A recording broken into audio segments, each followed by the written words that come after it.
قوم لوط کا عذاب۔ حضرت لوط علیہ السلام اللہ کے نبیوں میں ایک بلند مقام رکھتے تھے۔ وہ حضرت ابراہیم علیہ السلام کے برادر زاد تھے، یعنی انبیاء کے خانوادے سے آپ کا تعلق بہت پرانا تھا۔ آپ حضرت ابراہیم علیہ السلام کے حکم پر مصر چھوڑ کر اردن کے علاقے مصدوم میں قیام پذیر ہوئے اور دین حق کی تبلیغ میں مصروف ہو گئے۔ حضرت لوط علیہ السلام نے مصدوم میں آ کر دیکھا کہ یہاں کے باشندے فحش اور اخلاقی برائیوں میں اس قدر ملوث ہیں کہ خدا کی پناہ۔ ان میں بہت سی برائیاں تھیں، مگر ایک برائی تمام اقوام سے علیحدہ اور بڑھ کر تھی، اور وہ یہ کہ وہ مرد اپنی خواہشات نفسانی عورتوں کی بجائے مردوں سے پوری کر لیتے تھے۔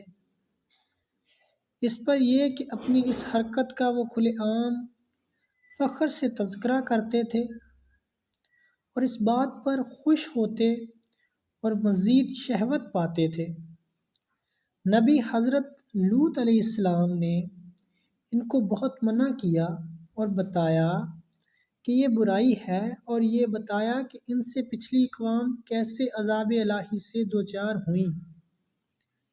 وہ اللہ کے حکم سے سرکشی برتنے پر ہی سزاوار ہوئی، مگر اس قوم پر اس بات کا کوئی اثر تک نہ ہوا، بلکہ انہوں نے صرف کہہ دیا کہ لوط علیہ السلام کو وہ شہر ہی چھوڑ دینا چاہیے، کیونکہ وہ اور ان کا خاندان نیک اور پاک ہے۔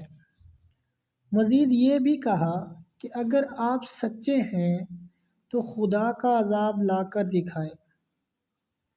حضرت ابراہیم علیہ السلام کی فرشتوں سے ملاقات۔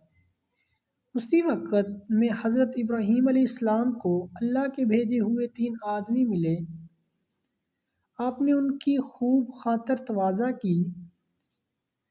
جب ان کو گھر لے گئے تو انہوں نے بتایا کہ ہم اللہ کے بھیجے ہوئے فرشتے ہیں اور قوم لوط کو تباہ کرنے کے واسطے مصدوم جا رہے ہیں۔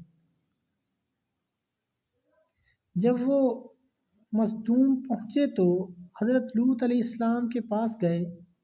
چونکہ وہ بہت حسین و جمیل لڑکوں کی صورت میں تھے، اس لیے لوط علیہ السلام ان کو دیکھ کر گھبرا گئے کہ قوم ان کے ساتھ نہ جانے کیا سلوک کرے۔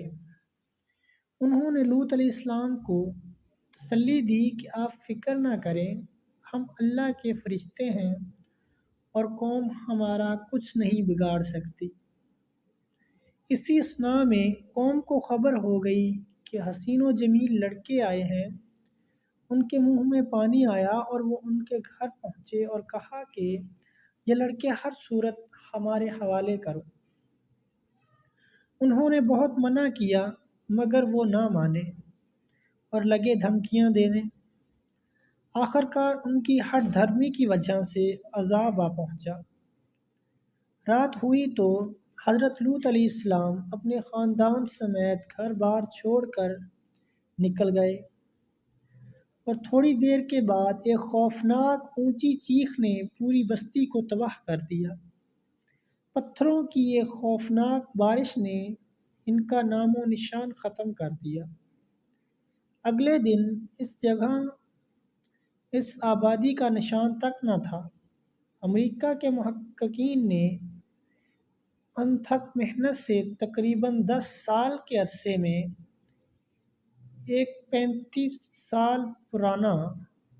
سال پرانا شہر دریافت کیا ہے۔ مسلسل تحقیق کے بعد امریکن محققین نے یہ دعویٰ کیا ہے کہ یہ شہر اللہ کے عذاب سے تباہ ہوا تھا، اور ان لوگوں نے یہ بھی دعویٰ کیا ہے کہ یہ شہر حضرت لوط کی قوم کا تھا۔ درس عبرت: ہم جنس پرستی اور اللہ کے حکم کے مطابق کبیرہ گناہ اور سخت عذاب کا باعث ہے۔ اللہ پاک ہم پر رحم کرے۔